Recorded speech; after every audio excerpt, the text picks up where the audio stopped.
Hi everyone, I am Surat Kumar Swai, your science teacher.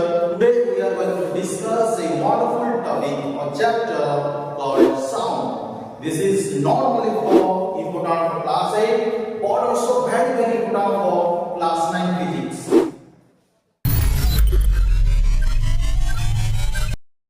What is sound wave, what is frequency, what is amplitude, इसके बारे में थोड़ा बहुत class 8 में पढ़े थे, बट क्लास 9 में उसको डिटेल्स उसको पढ़ने के साथ साथ उसका न्यूमेरिकल्स भी प्रैक्टिस करेंगे।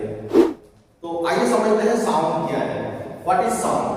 स्टूडेंट्स, जैसे कि हम बोलते हैं ना, किसी का आवाज हमको बहुत ही अच्छा लगता है, वेरी इंप्रेसिव, और कुछ लोगों का आवाज जो साउंड है हमको अच्छा नहीं लगता, आई डोंट लाइक इट, मतलब इरिटेटिंग लगता है ना। हम क्या होते हैं ना, sound is a form of energy, एक एनर्जी का रूप है, ठीक है। Is a form of energy which creates the sensation of hearing which reach out to our ear. Sound एक एनर्जी का फॉर्म है, जैसे कि heat energy, electric energy, like that sound भी एक एनर्जी का रूप है। Okay, this sound energy also follow same the laws of conservation of energy.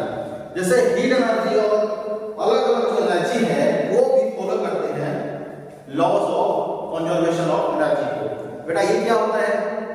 Energy neither created not destroyed by any chemical changes और reaction.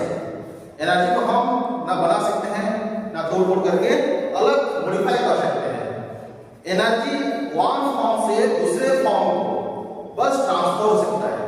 Energy can be transfer from one medium to another medium. Okay, this is called the laws of conservation of energy. Okay, sound can be produced from any vibrating object. Students, ये जो vibrating word है, जो vibration का मतलब क्या है? देखिए होंगे घर में जब कोई डिस्टर्ब करता है घर में ज्यादा, या मोबाइल में बार बार कॉल आता है, तो उस टाइम हम मोबाइल को वाइब्रेशन मोड में रख देते हैं। वाइब्रेशन एक प्रकार का वाइब्रेट होता है मोबाइल। ओके, तो वाइब्रेशन को समझेंगे कैसे?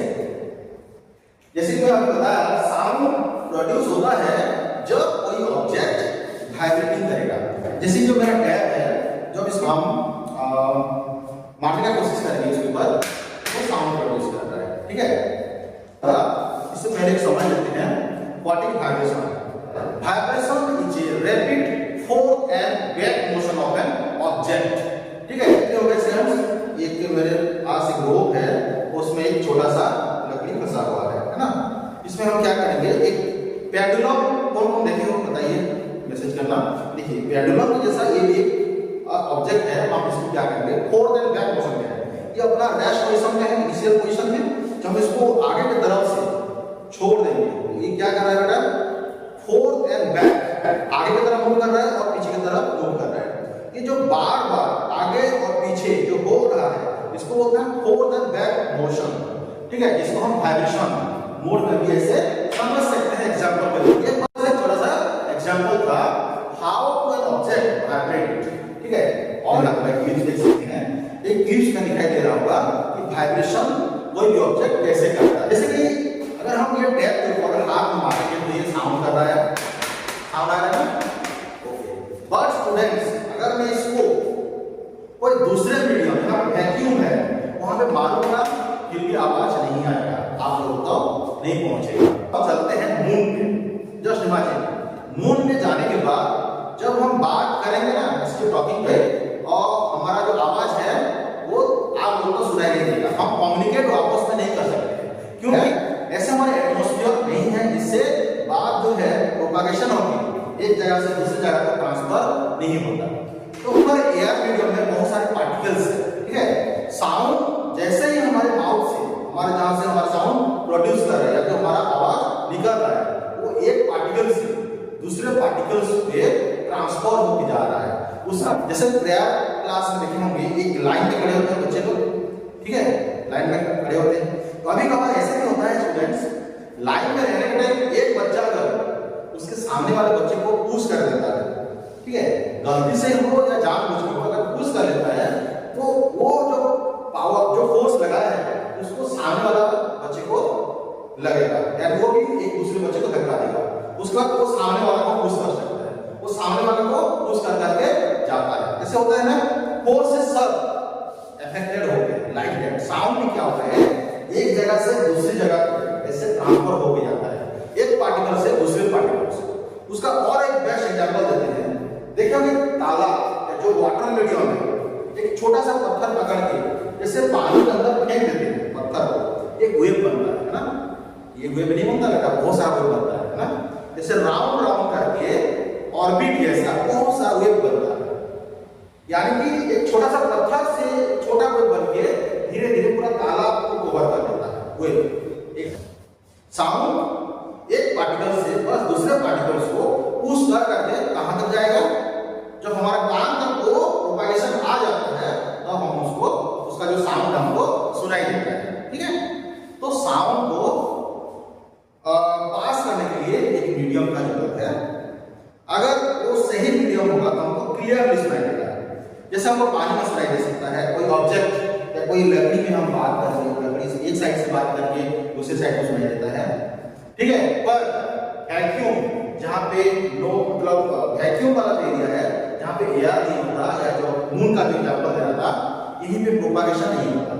तो एक क्वेश्चन आता है, तो एस्ट्रोनॉट्स जो रिसर्च के लिए जाते हैं उन लोग फिर बात कैसे करते हैं, आपस में कम्युनिकेट कैसे करते हैं, और कम्युनिकेट कैसे करते होंगे जो एस्ट्रोनॉट्स जाते हैं, वो सूट के अंदर ऐसा कोई डिवाइस लगा है जो बिना मतलब जो वैक्यूम है, जो वहीं पे जो सराउंडिंग है उससे भी बात कर सकते हैं, उनके खास किस्म का डिवाइस इसमें लगाया जाता है। तो एस्ट्रोनॉट्स के कोट सूट कोट होता है ना, उसके अंदर ऐसा कुछ डिवाइस लगा जाता है जिससे वो कम्युनिकेट कर सकते हैं। अगर हम नॉर्मली ऐसे बात करेंगे वहीं पे साउंड नहीं जाएगा, ठीक है। थोड़ी देर पहले मैं वेव का बात कर रहा था, है ना, तो वेव क्या है पहले समझ लेते हैं, what is wave. It is a way in which energy travels from one place to another. Waves are two types. One is the mechanical wave and another one is your electromagnetic wave. बेटा mechanical मतलब ये मत समझना जो गाड़ी और जो vehicles को ठीक ठाक करते हैं वो मैकेनिक नहीं। Mechanical waves means the sound that pass from one medium to another medium by the help of some specific medium. Sound एक जगह से दूसरे जगह को मूव करने के लिए मीडियम का जरूरत होता है। जब हम आपस में बात कर रहे हैं तो एक मीडियम है, जैसे एयर मीडियम है, इसीलिए मेरा वॉइस आप लोगों तक पहुंच रहा है। बस स्टूडेंट्स वेव और एक दूसरा जो वेव मैं बताया हूं इलेक्ट्रोमैग्नेटिक वेव, जिसमें कि मीडियम का जरूरत नहीं होता। तो बेटा उसका एग्जांपल क्या है, लाइट। लाइट एक फॉर्म ऑफ एनर्जी है, एनर्जी का एक रूप है ना। तो वो जो लाइट कहां से आता है बेटा, जो हमको सुबह से शाम तक जो लाइट टी में जो हमको लाइट प्रोवाइड होता है कहां से आता है, सन का जो लाइट है वो जो आता है बेटा वो स्पेस से आता है, जहां पे वैक्यूम है, यानी कि ऐसे एटमॉस्फेयर नहीं है, वहां से भी लाइट पास होके हमारे प्लैनेट पर आता है ना। तो उसमें मीडियम नहीं होने से भी वहां से आ रहा है यहीं तक, वो इलेक्ट्रोमैग्नेटिक का बेस्ट एग्जांपल होगा। इलेक्ट्रोमैग्नेटिक वेव का बेस्ट एग्जांपल होगा लाइट, सनलाइट। ओके स्टूडेंट्स, अगर आपको कुछ भी डाउट लगता है आप जो स्क्रीन में नंबर है आप कांटेक्ट कर सकते हैं, मेरा नंबर में भी या स्कूल का नंबर में भी आप लोग कांटेक्ट कर सकते हैं, ठीक है। आज जो स्टार्ट होने वाला है जून, जो एस्टिमेट डेट है 15 जून 15 से हमारा ऑफलाइन क्लास स्टार्ट हो जाएगा स्कूल में, ठीक है। हमारा सिलेबस है वो आगे बढ़ेगा, उस टाइम आप लोग डायरेक्ट ऑफलाइन क्लास में ज्वाइन कर सकते हैं। एडमिशन अभी चालू है, आप लोग कांटेक्ट कर सकते हैं। Thank you.